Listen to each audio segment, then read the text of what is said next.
In the first segment, we'll address decision-making, self-awareness, and multicultural issues.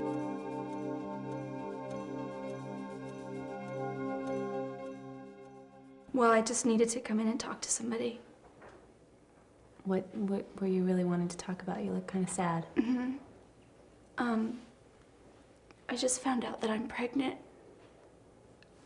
And I can't tell my parents.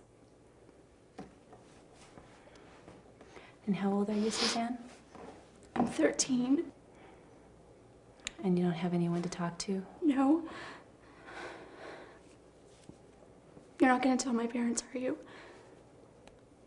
Well, I think that's something that's up to you to tell your parents, but I can't tell my parents. They'll kill me. My dad will be so mad at me. Is there any way maybe we could get your parents to let them know that you're here to see me? No way. No way. So they don't know that you're here to see me today? No. Do you have to tell them?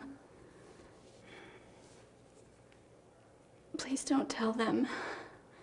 I don't have anybody I can talk to. My friends will totally tell my parents. My teachers. I don't know what to do.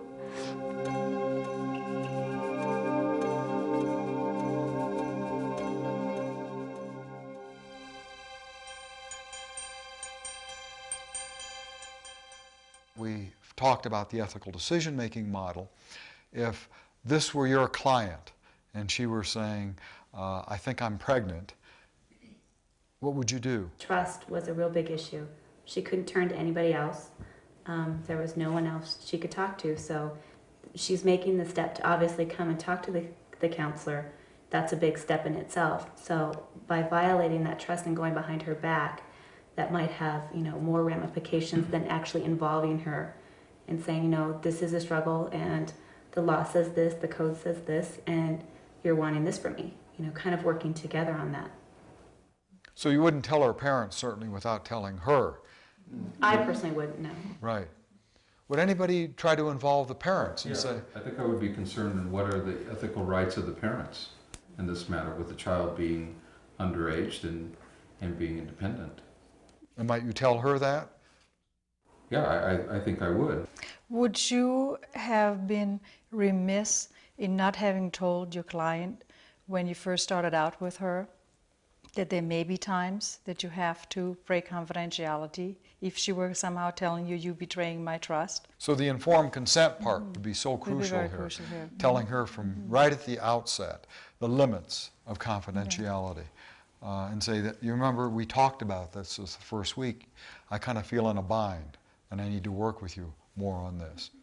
I believe that I would also, not just with informed consent, I would want to find out if there was any reason particularly that she was afraid. Was it just the idea of being pregnant, being sexual?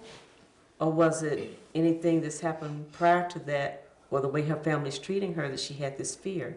If the law tells you, then if a 13-year-old child tells her that she's pregnant and maybe suggesting or taking some actions about the pregnancy, you're going to have to make reports, then the law is very clear, what you have to do.